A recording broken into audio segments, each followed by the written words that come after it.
الَّذِينَ أَسْرَفُوا عَلَى أَنفُسِهِمْ. Which of the slaves?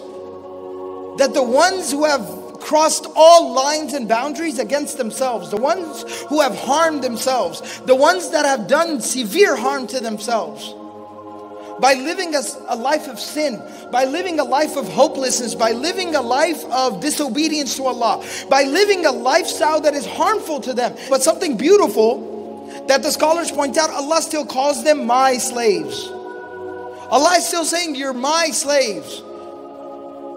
We still have a relationship with Allah. So Allah is speaking to the worst of the worst, the most sinful people, the ones that are walking on very thin ice.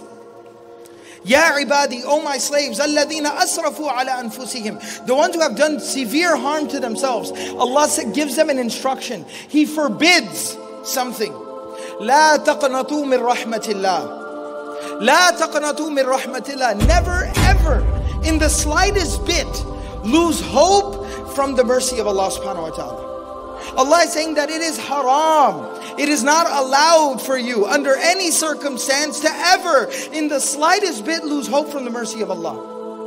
Why? Allah subhanahu wa ta'ala didn't just tell us something and not give us reason to believe it. Why? Inna Allah yaghfiru dhunuba jami'a. Because Allah will forgive all the sins.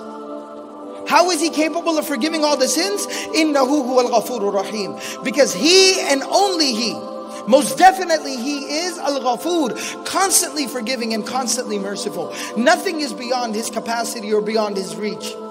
Allah will and can forgive anything. Allah subhanahu wa ta'ala is so merciful, so forgiving, so kind, so benevolent, that just in the Quran itself, in the book of Allah, Allah subhanahu wa ta'ala, when He talks about His ability to forgive, Allah subhanahu wa ta'ala mentions 3 different attributes for Himself in terms of forgiving, that come from the same root.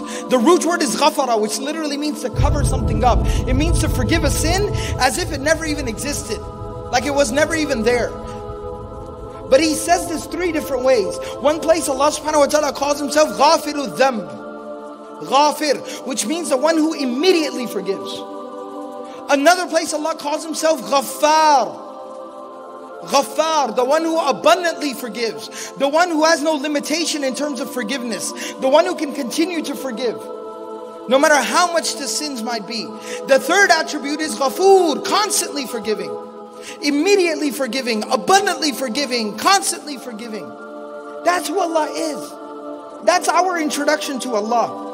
Inna rahmati sabaqat ghadabi. Allah says that my mercy, in a hadith Qudsi, Allah says that most definitely my mercy, it encompasses and surrounds everything.